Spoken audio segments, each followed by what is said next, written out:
ಇವತ್ತು ಯಾವುದೇ ರೆಸಿಪಿನ ಶೇರ್ ಮಾಡ್ತಲ್ಲ, ಅದ್ರ ಬದಲಿಗೆ ನಮ್ಮ ಸ್ಕಿನ್ನ ಶೈನ್ ಆ್ಯಂಡ್ ಕಲ್ಲರ್ ಮಾಡೋವಂಥ ಒಂದು ಆಯಿಲ್ನ ಶೇರ್ ಮಾಡ್ತಾಯಿದ್ದೀನಿ. ಇದಕ್ಕೆ ನಾನು ಪ್ಯೂರ್ ಕೊಕೊನೆಟ್ ಆಯಿಲ್ನ ತೊಗೊಂಡಿದ್ದೀನಿ. ಗಾಣದ ಒಂದು ಪೀಸಷ್ಟು ಪಪ್ಪಾಯ, ಒಂದು ದಪ್ಪ ತಳ ಇರೋ ಪಾತ್ರೆಗೆ ಅರ್ಧ ಲೀಟ್ರಷ್ಟು ಕೊಕೊನೆಟ್ ಆಯಿಲ್ನ ಸೇರಿಸ್ಕೊಂಡು ಪಪ್ಪಾಯನ ಪೇಸ್ಟ್ ಮಾಡ್ಕೊಂಡಿದ್ದೀನಿ. ಮಿಕ್ಸಿಲಿ ನೀರನ್ನ ಸೇರಿಸ್ತೇನೆ. ಇದಕ್ಕೆ ಮಂಜಿಷ್ಟ, Multani, sandalwood powder, coconut milk, fresh coconut ಮಿಲ್ಕ್ನ ಸೇರಿಸಿ 15ರಿಂದ 20 ದಳದಷ್ಟು ಕಮಲ ಹೂವನ್ನ ಸೇರಿಸ್ಕೊಂಡು ಇದಿಷ್ಟನ್ನು ಕೂಡ ಲೋ ಫ್ಲೇಮಲ್ಲಿ 25ರಿಂದ 30 ನಿಮಿಷ ಕುದಿಸ್ಕೊಬೇಕಾಗುತ್ತೆ. ಐ ಫ್ಲೇಮಲ್ಲಿ ಕುದಿಸಿದ್ರೆ ಬೇಗ ಎಲ್ಲ ಸೀದೋಗಿ ಎಣ್ಣೆ ಚೆನ್ನಾಗಿ ಬರೋದಿಲ್ಲ.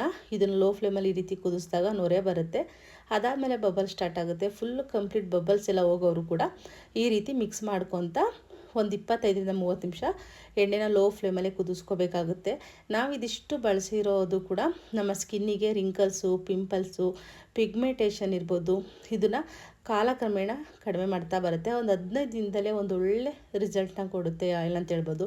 ಇನ್ನು ಪಪ್ಪಾಯ ಬಳಸಿರೋದ್ರಿಂದ ನಮ್ಮ ಸ್ಕಿನ್ನ ವೈಟ್ ಮಾಡಿ ಹಾಗೆ ಶೈನ್ ಕೂಡ ಮಾಡುತ್ತೆ. ಸ್ಕಿನ್ನು ಬ್ರೈಟ್ನೆಸ್ ಬರುತ್ತೆ. ಅದಕ್ಕೋಸ್ಕರ ಇದಿಷ್ಟು ಕೂಡ ಬಳಸಿ ನಾನು ಈ ಪಪ್ಪಾಯ ಲೋಟಸ್ ಆಯಿಲ್ನ ತಯಾರು ಮಾಡಿದ್ದೀನಿ ಮನೇಲೆ. ನೀವು ಕೂಡ ರೆಡಿ ಮಾಡ್ಕೊಳ್ಳಿ. ಇದು ಯಾವುದೂ ನಮಗೆ ಸಿಗೋದಿಲ್ಲ, ಮಾಡೋದಕ್ಕೆ ಟೈಮ್ ಇಲ್ಲ ಅಂತ ಅಂದರೆ ನನ್ನ ವಾಟ್ಸಪ್ ನಂಬರ್ನ ಶೇರ್ ಮಾಡಿರ್ತೀನಿ. ಅದರಲ್ಲಿ ನೀವು ಆರ್ಡ್ರ್ ಕೂಡ ಮಾಡ್ಕೊಬೋದು. ತುಂಬಾ ಬೆನಿಫಿಟ್ ಇರೋವಂಥ ಪಪ್ಪಾಯ.